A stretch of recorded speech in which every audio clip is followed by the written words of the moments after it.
Good day! My name is John Gilbert El Tanyola. And I'm Jomar Larissa. I'm John Pinili Carvillamor. I'm Tan Art Angelo. I am Saidi James and We are B-Stream 117. we are conducting an interview about entrepreneurial mindset.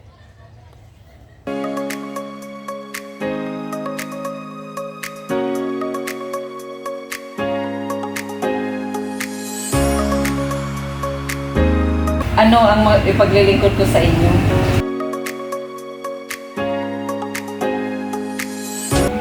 I'm here to conduct an interview from entrepreneur. Po kami ngayon upang magtanong kung paano palagay ang inyong pagninegosyo. Kailan ka po nagsimula sa pagninegosyo? Nagsimula ko mag-negosyo noong 1998. Pangatlong katanungan namin, ano po ang nag-inspire sa inyo na maging isang negosyante? Ako lang, desisyon ko lang ito mag-negosyo. Dahil ang negosyo kahit konti lang ang puhunan, makakapag-tayo ka na. Pangapat namin katanungan, anong klase ng negosyo ang pinili mo at bakit? Yung ano lang, sari-sari store kasi kaunti lang ang puhunan.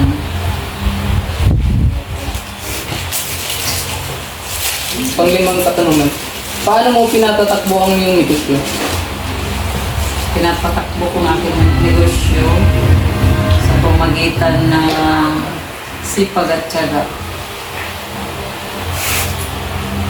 Tanong, ano ang mga hamon na kinakaharap mo bilang isang negosyante? Maraming mga hamon sa pagninegosyo. Unang-una, yung mangungutang na hindi nagbabayad, hindi marunong magbayad. Ito po ang pangpitong naming tanong. Saan ba kayo kumukuha ng business permit? Doon sa sa munisipyo ng Tunga.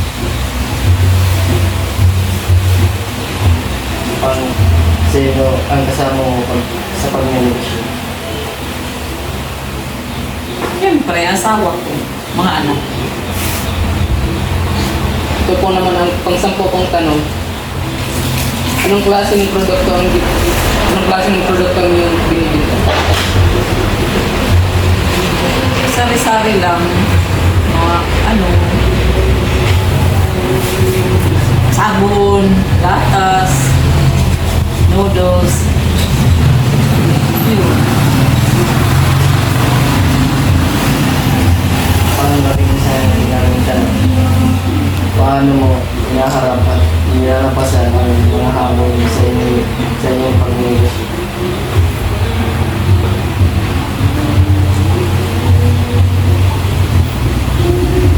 Ito sa pamagitan ng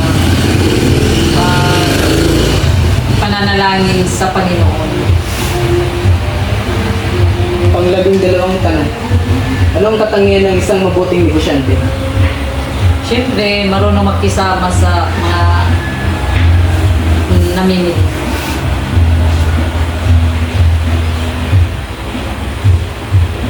Pangalawang tatlong tanong, ano ang mga diskarte mo bilang isang negosyante?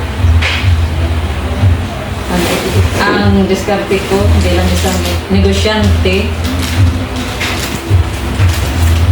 kahit anong mga pwedeng matinda na mga legal, trinatry.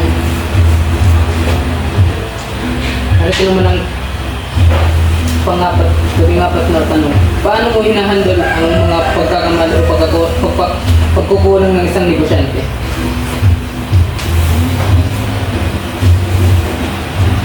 Para sa akin, wala naman akong pagkukulang bilang isang negosyante. Kasi kahit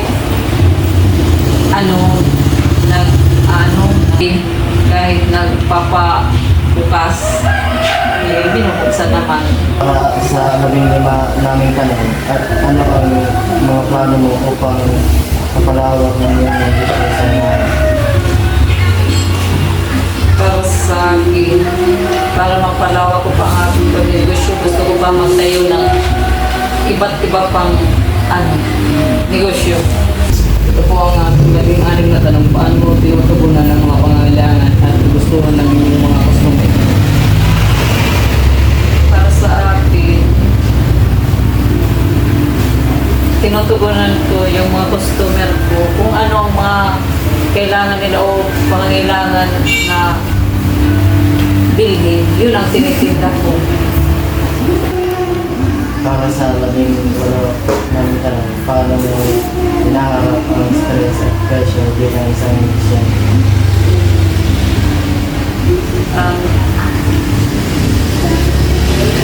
pagiging stress ko sa aking mga gusto mo, dinadaan ko na lang sa panalangin o pinapasadyos. Ito po ang aking labing-pitong tanong. Paano mo pinapalakas ang inyong kakayahan sa pagdidesisyon? Sa pag-decision ko, inaano ko muna sa asawa ko o mga anak ko, ito ba, lalago ba ito, aking plano, o hindi.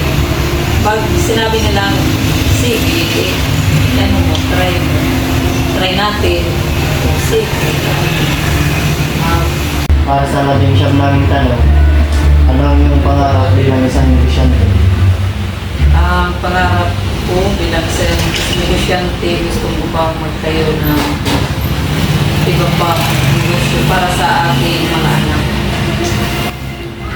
Narito po ang aming kauling-hulihang tanong.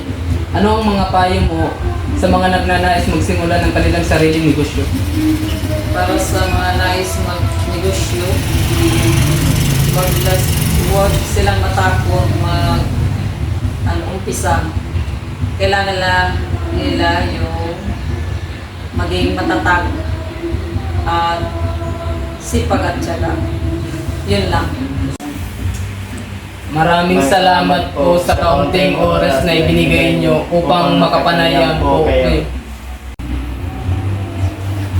Maraming salamat din po sa inyo sa pagbahagi ko ng aking konting oras sa pagnenegosyo. Kami po ay nagpapaalam na.